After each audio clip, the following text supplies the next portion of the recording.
I was going into the shooting of the film with mixed feelings to begin with. I had always wanted to act, but the plot of this film was that we had to use our superpowers to save a California amusement park from destruction at the hands of an evil inventor. It was the lamest thing I could have imagined. When I was told that we had to fight the Wolfman one day and Frankenstein the next, my brain started to hurt. Why should I have powers to levitate things with my hands? What did any of this have to do with rock and roll? Our fans were gonna think that we were pansies. I became a drummer in a rock and roll band because I was a rebel. I was fighting the system, fighting the Vietnam War. Now we were just buffoons. What happened to the guys who got up there and did God of Thunder and Black Diamond? All of a sudden we're doing slapstick? I knew right then that my career as a rock musician was down the toilet. Before the script was written, we met with the screenwriters so they can get a feel for how we talk. Ace refused to even talk to them. He just mumbled his one-liners like, "I kills 'em all," or 13 for a dozen, and made his crazy parrot sounds. So when the script came in, Ace had no lines. Once in a while he'd just go, "Ah." He was furious. On the first day of shooting, our first scene was to be filmed around a pool. I was sitting up in a big lifeguard's chair wearing a long, crazy robe. I think my line was something like, "Gene was an only child." Or maybe it was, "Hey matey, let's cut a throat." They were both equally stupid. I was ready to deliver the line and I looked over to the side and my heart leaped into my throat. Deb was standing there next to Fritz and Rosie. She had canceled Vegas and come to the set. Who gave a shit about the movie anymore? I just wanted to get in their pants. Deb coming to the set spelled doom for the film. I had to be on the set every day at 6 in the morning, and we would stay up all night, fucking do blow, until 5 when I got the call that the car was outside waiting for me. Deb had just turned 20, so she could take it, but I was in my 30s. The later we started staying up late fucking and drugging, the more I forgot my lines and started slurring my words. And the more I did that and pissed off the director, the more I hated being there. Ace felt the same contempt for the film. We would visit each other in our trailers and we both stocked our refrigerators wall to wall with green bottles of Heineken. We'd drink and snort coke all day while we waited for our calls. That was the worst part of movie making, sitting around for sometimes 10 hours before they'd be ready for the scene. I wasn't accustomed to that kind of discipline, especially when we were out in our full makeup, waiting hours to do a 5-minute scene. We'd get so fucked up that when we finally got the call, we'd stumble out of the trailer slurring our words and hitting the walls and knocking props over. One night the director wanted to meet with me privately and read me the riot act. He was lecturing me, telling me that I had to cool it with the drugs and stop getting high with Ace, because we were getting behind on the budget. "Yeah, fuck you," I said. "I don't care what happens with this fucking movie. I'm a drummer in a rock band and I don't give a shit about you, Hanna-Barbera, the Wolfman and Dracula. All you can go fuck yourselves." I got up and walked out and left them sitting there. The next day he came up to me on the set. "How you feeling today, Peter?" he asked. "The same fucking way I felt yesterday," I said. All I had to look forward to was Deb visiting me. We would screw so much that my trailer was moving up and down constantly. One day she came over and asked if I would fuck her with my makeup on. We started banging and there was a mirror right next to us and I looked at it and saw my face and I freaked out. My makeup was running, my whiskers were all askew.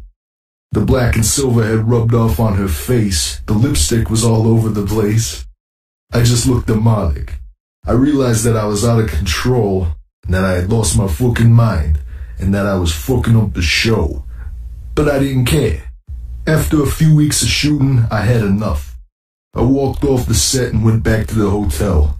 I sat there and figured that I had a lot of money now. I had a beautiful new girlfriend, I was about to do a solo album. What did I need this shit for?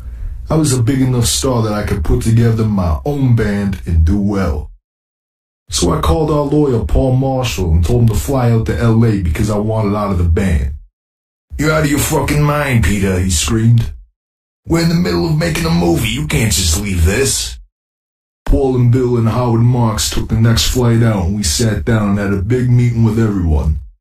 And everyone bullshitted me again. They told me that the film would really take the band to new heights, that it would cost millions if I walked away, that if we could just get through this film, we'd do our solo projects and everything would be okay. But it wasn't. It was really over by then.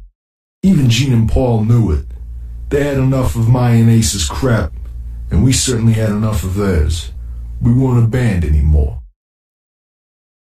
They kept working on me, and I agreed to finish the movie and then we'd see where we were at. So I went back to the set, and now it was time. We were going to shoot the bath scene. It was a love scene, and they were going to let me play a fake acoustic guitar. The original script had me alone singing the song to the leading lady.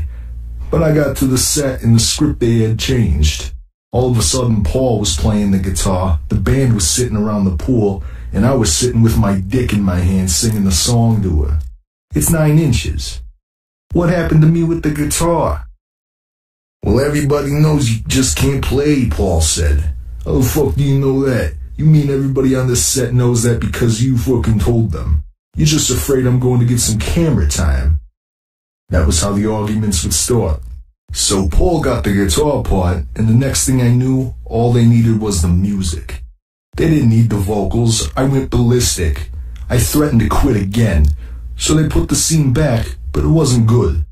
Kiss doesn't sit around a pool with me resting my boot on a diving board singing Beth to some chick who wasn't even particularly hot, with Paul and his pouty lips playing acoustic. My next big scene involved me opening a box to reveal a talisman inside. In the movie, our lair had just been robbed, and we were afraid that the talisman had been stolen. I was supposed to say, "Wow, they didn't get the talisman."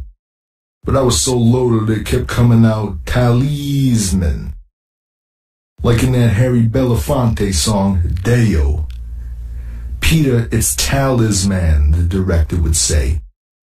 "Okay, right," I said, and they'd roll the tape again. "Wow, they didn't get the talisman," I said.